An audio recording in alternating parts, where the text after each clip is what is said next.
ok gars yi tey nag dama leen indil Rashford nag xam ngeen ne transfert Barça bi yàgg na trop bëri woon na coow tamit trop moom nag dafa bëgg tamit ñëw leeral leen wax leen lim dund yëpp ci transfert bi kon nag Rashford gars yi yow la ñuy déglu.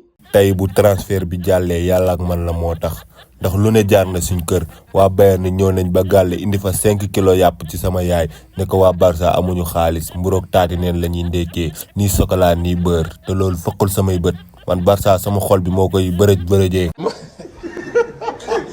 ok Rashford ñëpp xam nañ ne Barça nga bëgg mais nag bëggoon naa la poser benn question parce que damaa dégg si biir booy ñu ne Messi daf la mës a sang.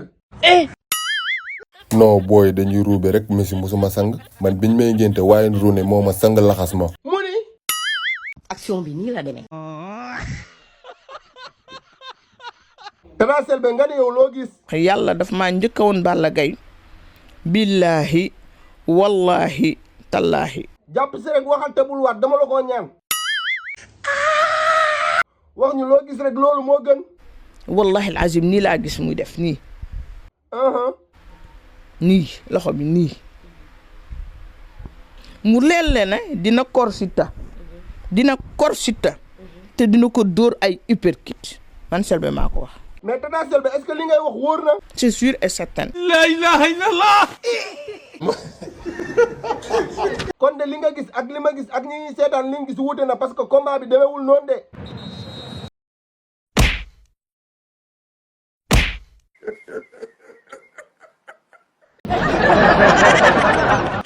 moom Tata Selbé de buy wax da ngay foog ne dafa mës a def boxe. def ma boxe mais damay seetaan boxe. mu ni c'est sûr que Tata Selbé da ngay seetaan boxe. c'est sûr et certain.